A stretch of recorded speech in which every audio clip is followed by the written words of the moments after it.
नमस्कार विद्यार्थियों, अपनी चर्चा चल रही है स्ट्रक्चर ऑफ एनाइंस।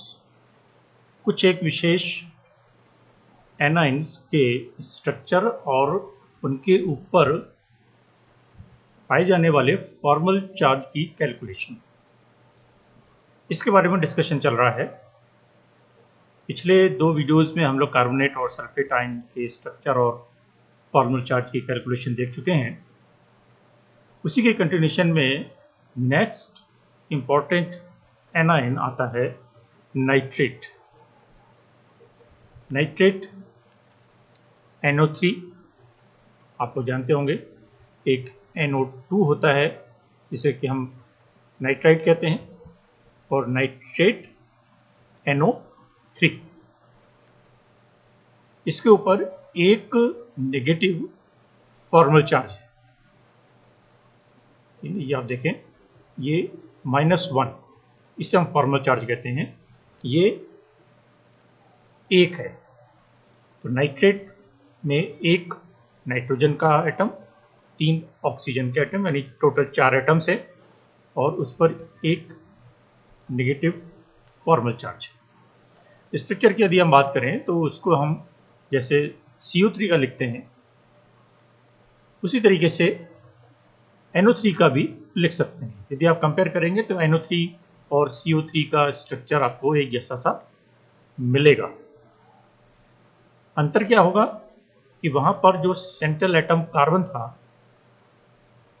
उसके ऊपर कोई चार्ज नहीं था, लेकिन यहां पर सेंट्रल मेटल एटम नाइट्रोजन है, और इस नाइट्रोजन के ऊपर एक प्लस चार्ज बनता है।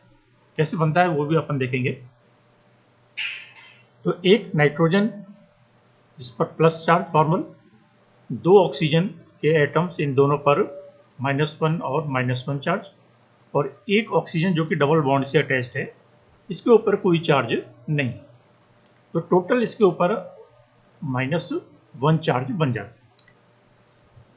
तो एक डबल बॉन्ड और 2 सिंगल बॉन्ड्स, तीनों ऑक्सीजन सिमिलर है, तो इसलिए इस तरीके से हम उसके 3 रेजोनेटिंग स्ट्रक्चर्स लिख सकते हैं।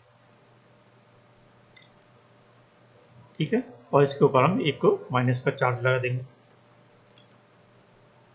सिंप्लीफाइड रूप में यदि हम नाइट्रेट का स्ट्रक्चर लिखें तो इस तरीके से लिख सकते हैं। यहां पर डॉटेड या लुईस स्ट्रक्चर जिसको हम बोलते हैं वो भी शो किया हुआ है। जैसे यहां पर ये 6 पेयर्ड इलेक्ट्रॉन्स हैं जो कि बॉन्डिंग में भाग नहीं ले रहे हैं। यहाँ पर 4 इलेक्ट्रॉन्स हैं जो कि बॉन्डिंग में भाग नहीं ले रहे हैं। यहाँ पर 6 इलेक्ट्रॉन्स हैं। इस तरीके से ये डॉटेड स्ट्रक्चर भी है, और मोस्ट कॉमन स्ट्रक्चर हम इस तरीके से लिखते हैं। और यदि ज़्यादा कॉम्प्लिकेटेड वे में लिखें तो इस तरीके से हम नाइट्रेट का स्ट्रक्चर लिख सकते हैं। लेकिन मुख्य रूप से हम इस तरीके से लिख सकते हैं, रेजोनेटिंग स्ट्रक्चर के रूप में आप इसको लिख लीजिए। फॉर्मल चार्ज की यदि हम बात करें तो फॉर्मल चार्ज की कैलकुलेशन आप पिछले वीडियोस में देखें, उसी के अकॉर्डिंग अपन इसको भी करते हैं। सेंट्रल एटम नाइट्रोजन, इस नाइट्रोजन के ऊपर फॉर्मल चार्ज कैसे कैलकुलेट करेंगे? नंबर ऑफ वैलेंस इलेक्ट्रॉन्स, यानी 5 नाइट्रोजन के आखिरी कोश में, वायतम कोश में 5 इलेक्ट्रॉन्स हैं, -0, 0 क्या है? Number of unpaired electrons. यहाँ पर आप देखिए इस नाइट्रोजन के ऊपर कोई भी अनपेयर्ड इलेक्ट्रॉन नहीं है, तो इसलिए 0 हो गया।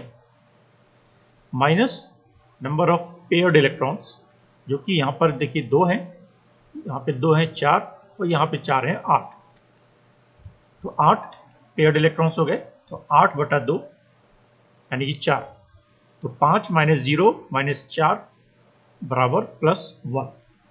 तो यहाँ नाइट्रोजन के ऊपर +1 चार्ज आ जाता है, फॉर्मल चार्ज। ऑक्सीजन की यदि हम बात करें, इस ऑक्सीजन की यदि हम बात करें, ये वाला ऑक्सीजन हम ले रहे हैं,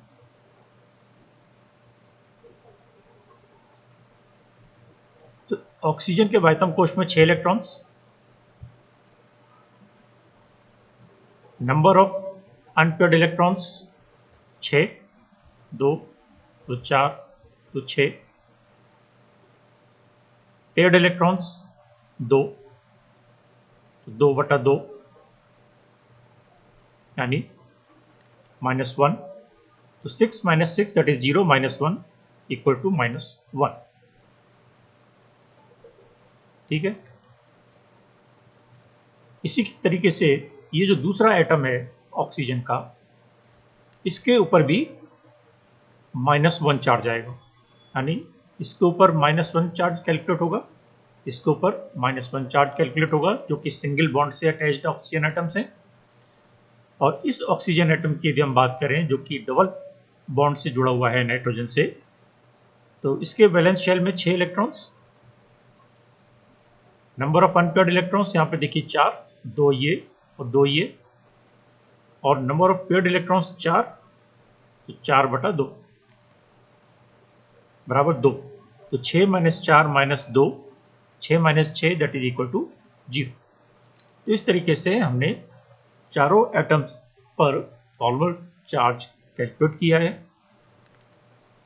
नाइट्रोजन पर +1 और 2 ऑक्सीजन पर -1 -1, जो कि इसके ऊपर एक टोटल ऑफ -1 चार्ज देता है।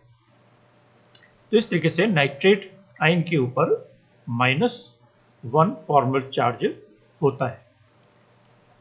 जैसे पोटेशियम नाइट्रेट है, सोडियम नाइट्रेट है, HNO3 है, इसमें एक प्लस का और बाकी NO3 एक माइनस का होता है। तो इस तरीके से ये हम नाइट्रेट आयन का स्ट्रक्चर लिख सकते हैं और इस तरीके से उसके फॉर्मल चार्ज की कैलकुलेशन कर सकते हैं। एसीटेट आयन के बारे में यदि हम बात करें, एसीटेट CH3COOH, एसिटिक एसिड होता है CH3COOH, और उसमें से यदि हम हाइड्रोजन आयन निकाल दें तो CH3COO, ये जो बच पाता है ये एसीटेट आयन कहलाएगा, जिसमें हाइड्रोजन एटम नहीं। तो CH3COO और उस पर माइनस का एक चार्ज, ये एसीटेट आयन होता है। इसमें भी एक ऑक्सीजन ये डबल बॉन्ड से अटैच्ड है और एक ऑक्सीजन सिंगल बॉन्ड से अटैच है।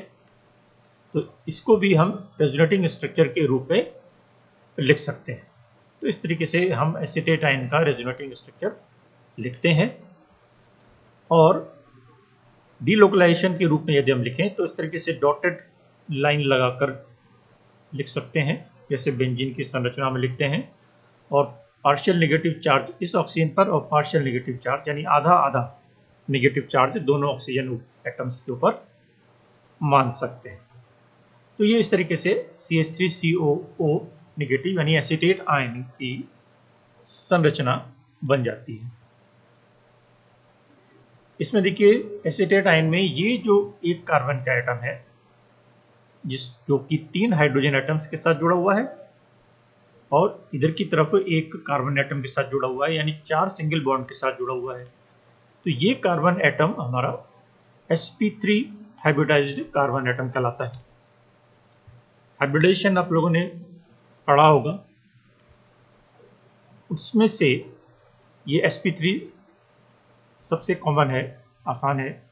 ये कार्बन एटम हमारा sp3 हाइब्रिडाइज्ड कार्बन एटम है, जबकि ये कार्बन एटम जो कि एक डबल बॉन्ड ऑक्सीजन के साथ जुड़ा है, ये sp2 हाइब्रिडाइज्ड कार्बन एटम है। यहां पर हम यदि फॉर्मल चार्ज की कैलकुलेशन करें तो आप उसी तरीके से कर सकते हैं। कार्बन के ऊपर निकालें तो वाह्यतम कोश में 4 इलेक्ट्रॉन्स हैं। इस कार्बन के ऊपर कोई भी अनपेयर्ड इलेक्ट्रॉन नहीं है, और पेयर्ड इलेक्ट्रॉन्स कितने हैं इस पर? 4 तो यहां पर हैं, 2 यहां पर हैं और 2 यहां पर, तो 8/2 यानी 4। तो 4 - 4 इक्वल टू 0, यानी इस कार्बन एटम के ऊपर जो sp2 हाइब्रिडाइज्ड है उसके ऊपर कोई चार्ज नहीं है। एक दूसरा ऑक्सीजन एटम, इस ऑक्सीजन एटम की यदि हम बात करें जो कि सिंगल बॉन्ड से अटैच्ड है, तो 6 उसके वायतम कोश में इलेक्ट्रॉन्स हैं, 6 ही इस पर देखिए अनपेयर्ड इलेक्ट्रॉन्स हैं, 2 2 4 और 2 6 और 2 बॉन्डिंग इलेक्ट्रॉन्स हैं, तो 2/2 तो टोटल हो गया -1। और दूसरा ऑक्सीजन एटम जो कि डबल बॉन्ड से अटैच्ड है, 6 वायतम कोश में इलेक्ट्रॉन्स, 4 इसके अनपेयर्ड इलेक्ट्रॉन्स और 4 इसके पेयर्ड इलेक्ट्रॉन्स, तो 4/2, 6 - 4 - 2, 6 - 6 = 0। इस तरीके से ऑक्सीजन एटम जो कि डबल बॉन्ड से अटैच्ड है उसके ऊपर फॉर्मल चार्ज 0, कार्बन के ऊपर 0, और एक ऑक्सीजन एटम जो कि सिंगल बॉन्ड से अटैच्ड है वो -1। इस तरीके से इसके ऊपर एक -1 फॉर्मल चार्ज बनता है। ये इसकी संरचना बन जाती है और ये इसके ऊपर फॉर्मल चार्ज की कैलकुलेशन हो जाती है।